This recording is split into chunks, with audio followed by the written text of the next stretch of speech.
अभी तक हम लोग देखे एसेक्सुअल रिप्रोडक्शन। आप देख लेते हैं इसके ब्रीफ में क्या सेक्सुअल रिप्रोडक्शन। मैंने आपको बताया कि सेक्सुअल रिप्रोडक्शन होते हैं उसमें टू डिफरेंट पेरेंट्स होंगे अपोजिट सेक्स के। क्या? Two different parent opposite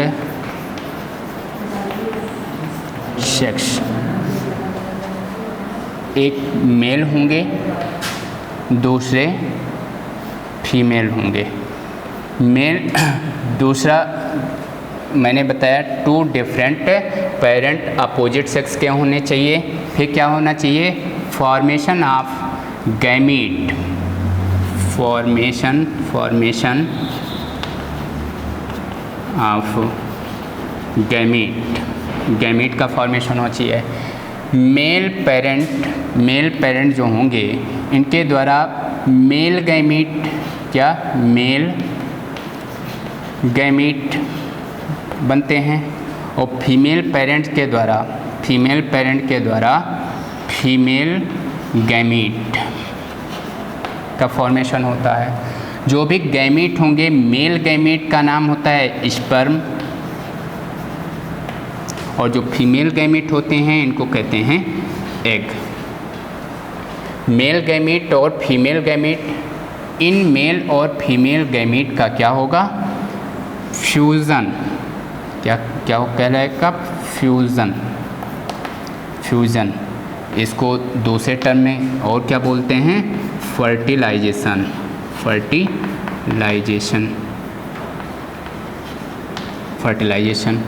fusion होगा या फर्टिलाइजेशन होगा। फ्यूजन एंड फर्टिलाइजेशन से क्या बन कर के आते हैं? जाइगोट। क्या बनते हैं? जाइगोट। और जाइगोट से फिर इनका क्लीवेज होगा।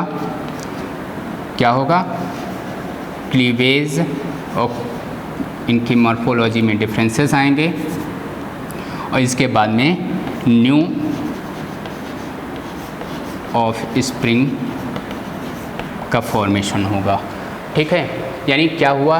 To different parent opposite sex के इन्वॉल्व हों, उसमें गैमेट का फॉर्मेशन हो, गैमेट एक स्पर्म और फीमेल गैमेट एग इनका फॉर्मेशन हो, फिर उनका क्या हो? फर्टिलाइजेशन हो, वो क्या बनाए? जाइगोट का फॉर्मेशन करें, जाइगोट में क्लीवेज हो, क्लीवेज के बाद में एक क्या हो जाए? नए ऑफस्प्रिंग का फॉर्मेशन हो। तो ये पूरा प्रोसेस क्या कहलाती है? Sexual reproduction. क्या कहलाती है? Sexual reproduction. एसेक्सुअल में क्या देखा है? एक सिंगल पेरेंट था, ये दो पार्ट में डिवाइड हो गए और दो ऑफस्प्रिंग का फॉर्मेशन हो गया। ठीक है, जो भी प्रोसेस हुआ ये कैसे? ये फास्ट है। एसेक्सुअल रिप्रोडक्शन कैसे हैं? ये फास्ट है, जबकि सेक्सुअल रिप्रोडक्शन कैसे होते हैं? स्लो होंगे। ये कैसा था? सिंपल था, सिंपल थे। एसेक्सुअल रिप्रोडक्शन कैसा था?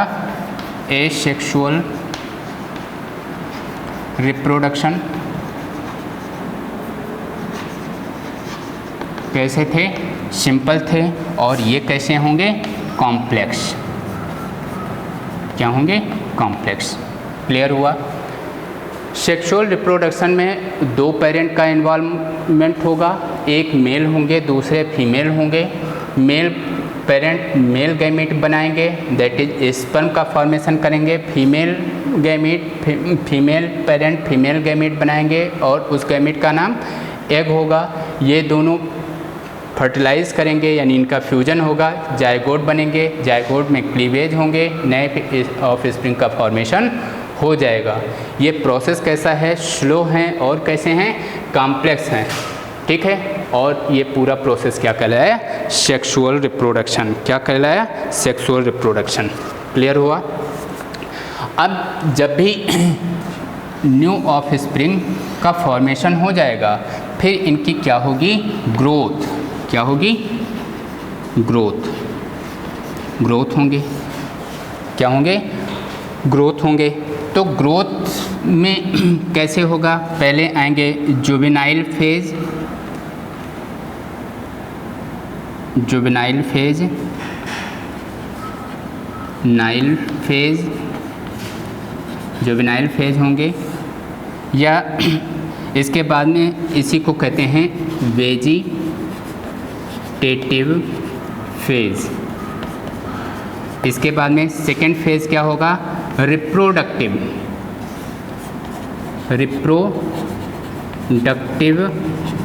फेज, रिप्रोडक्टिव फेज होंगे। इसके बाद में रिप्रोडक्टिव फेज के बाद में फिर क्या होगा, सीनेसेंट यानी बुढ़ापा, जिसको कहते हैं सीनेसेंट फेज। क्या कहेंगे,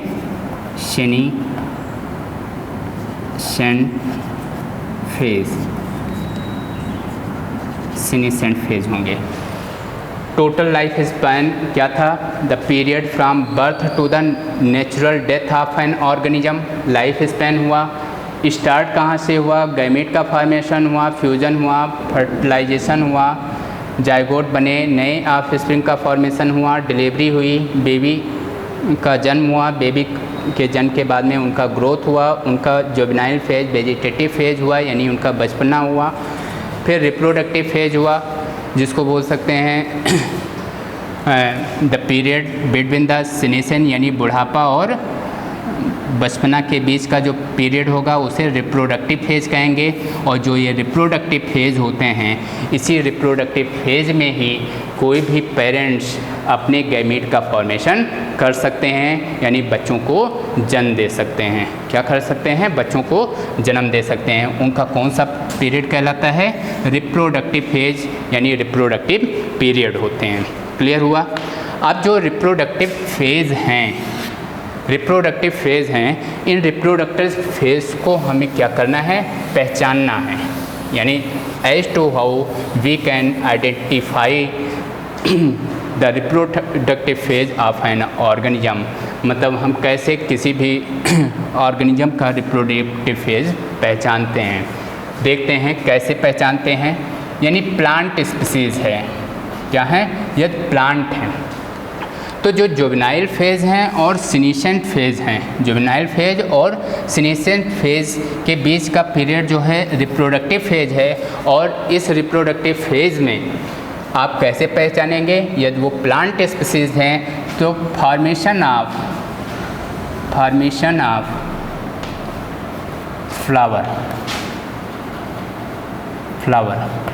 फ्लावर का फॉर्मेशन हुआ, यानी फ्लावर आपने देखा तो आपने क्या कहा कि ये प्लांट का रिप्रोडक्टिव फेज है।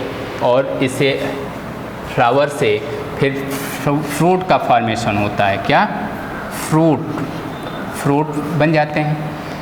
सबसे पहले एक पौधा आपने लगाया यानी सीड को उगाया, 2-4 पत्तियों के एक छोटा पौधा, एक छोटा प्लांट सीडलिंग तैयार हुए।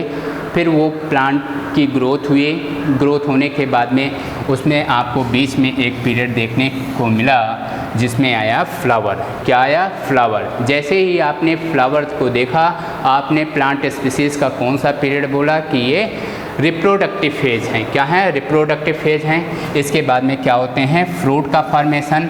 फिर फ्रूट जो हैं डेवलप हो जाते हैं और क्या हो जाते हैं, डेवलप हो जाते हैं। डेवलप होने के बाद में ये डिटैच कर जाते हैं, यानी प्लांट बॉडी से, पेरेंटल प्लांट बॉडी से ये डिटैच हो जाते हैं। डिटैच हो गए और इसके बाद में वो प्लांट क्या हो जाता है, सूख जाता है। जैसे ही प्लांट सूखना स्टार्ट करते हैं, आपने क्या कहा, सीनेसेंट फेज, यानी प्लांट की क्या आ गई, बुढ़ापा आ गई। क्लियर हुआ।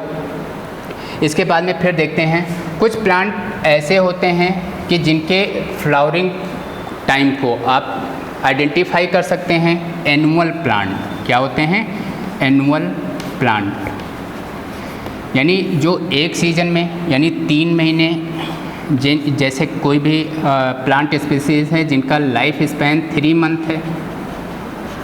मंथ है या 4 मंथ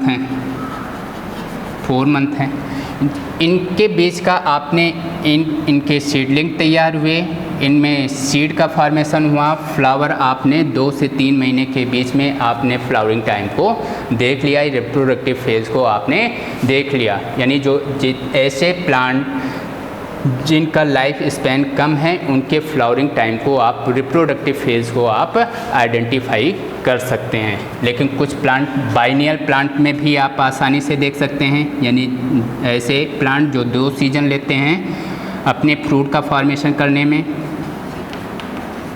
बाइनियल प्लांट यानी इनके फ्रूट के फॉर्मेशन के लिए कितने सीज़न की नीड होती है?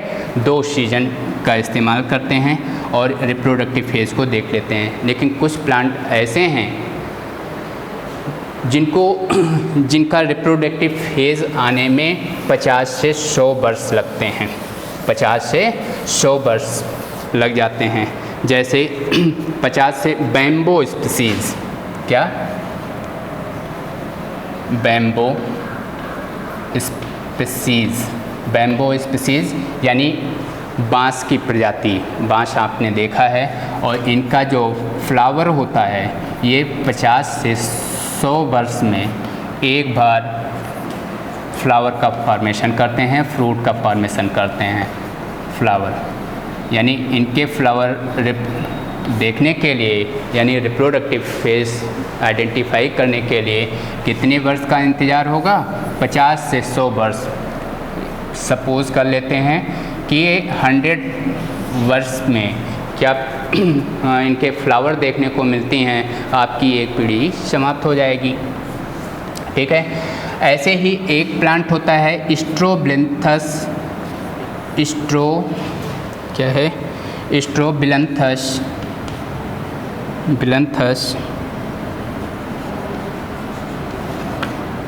कुंथियाना। स्ट्रोबिलंथस कुंथियाना एक प्लांट है जो कि 12 ईयर में ये फ्लावर का फॉर्मेशन करते हैं। ये स्ट्रोबिलंथस कुंथियाना का जो फ्लावर होते हैं, फ्लावर ये कैसे होते हैं? ब्लू कलर के। कैसे होते हैं? ब्लू कलर के फ्लावर होते हैं। कहाँ पर? केरला, कर्नाटका और तमिलनाडु। केरला, कर्नाटका और तमिलनाडु में पाए जाते हैं। कौन? स्ट्रोबिलंथस कुंथियाना। और इनका फ्लावर का कलर क्या होता है? ब्लू कलर का होता है। ये कितने वर्ष में फ्लावर का फॉर्मेशन करते हैं? ये 12 वर्ष में इनके फ्लावर आते हैं। यानी 2006 में एक बार फ्लावर आया था और फिर 2018 में फ्लावर देखने को मिले, और जिसके कारण केरला, कर्नाटका और तमिलनाडु ब्लू कलर में चेंज हो गए थे। क्लियर हुआ? फिर ऐसे स्पीसीज़ जिनको मेनी ईयर लगते हैं, यानी बहुत सारे वर्ष लगते हैं उनके रिप्रोडक्टिव फेज आने में, उनको कहते हैं पेरिनियल प्लांट। क्या कहते हैं? Perennial plant. क्या कहलाता है? Perennial plant. मैंने आपको बताया एक सीजन लगे तो एनुअल प्लांट, एक से अधिक लगे 2 सीजन लिया तो बाइनियल